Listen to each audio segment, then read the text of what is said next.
a good ride, and I sure did enjoy knowing Paul, and I'm going to miss him too. Back when I first met him, he was our overnight disc jockey on KNUZ, and he was living up to his name just about every day. Really. And the problem that he had was during the daytime, when he was trying to sleep, everybody was running over to the apartment, banging on the door, wanting him to come out and have some beer with him and so forth. And he couldn't do that, wouldn't do that, because he needed to sleep. So about an hour later, then he said, "Oh, what the heck, man, get up and go." One night, he was upset over the fact that they'd been disturbing him all this time, and he got a different shift. And as he was hopping on rooftops from car to car to car to car, shouting for everybody to come on out and join me. We're having such a good time here. It's only 2 in the morning. You're always waking me up. Come on down here, let's have a good time together. And about that time, he hit a convertible. He was so upset that he didn't even think about it or notice it. He kept hopping from car to car. Wonderful Paul Williams. We had great times together. And Trivial Pursuit didn't have a name at the time, but he and Dave and I played Trivial Pursuit, especially on sports, all the time. And we would try to attract other people to do it when we would go to a bar. And that always ended up in lots of fun. One of the things we would do, since Dave and Paul's papas were preachers, mine was a lay preacher and a big deacon in the Baptist church, we all knew those songs that they sang, that we'd sung all our lives. And we would get in a place such as Stubby's and man start singing the religious songs.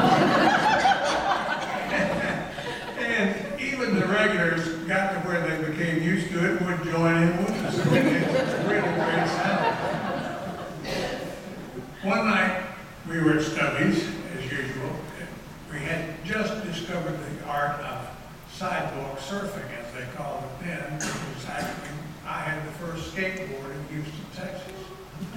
And we would ride around on that thing. And in comes some guy and his wife, or girlfriend, or whatever. And I think you and I were playing pool, or somebody and I were playing pool. And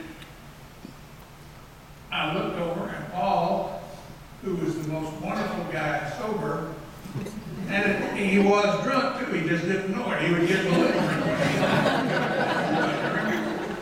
and I said, "Are you okay, partner?" He said, "This guy ain't got guts enough to hit me." And I bent back over the table, and I heard something that sounded like a stack of mush falling off of me. And I looked. Far away as to hear those chairs, Paul was flying through the air. He had insulted the heavyweight champion of the Pacific Fleet during the Korean outbreak. And a fellow about this tall, and he hit Paul, from what I understand later, with a punch that traveled maybe this far, and it just nearly took his head off. And through the door he went to the ladies' restroom. Well, the fellow didn't know I was with Paul, so I just immediately grabbed him from behind and broke his nose on the first punch, and away we went. And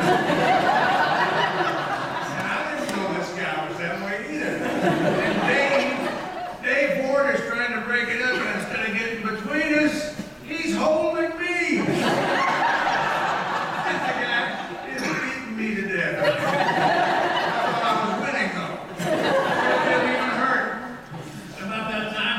Stumbling back out of there, and I said, "Hit him in the head with a pool ball." Okay, he grabs a pool ball, and instead of bam, popping him, he threw it. It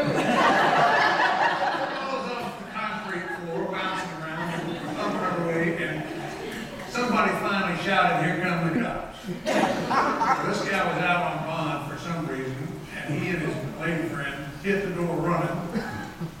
And she had hit me in the back of the head with a pool cue, and I still thought I'd win the fight.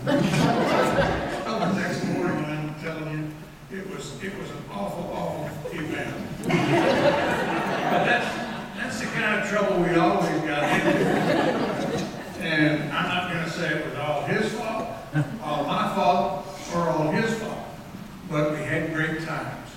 One time when I was in Atlanta, Georgia, every once in a while I'd have to leave Houston to go make some money so I could come back home and live a few months longer.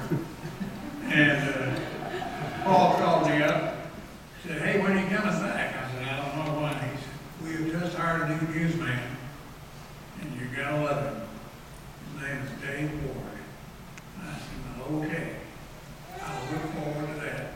And I had come back into town a couple of weeks later, trying to negotiate a new deal, and I did here, and I said, "Boy, this guy's got a lot on the ball."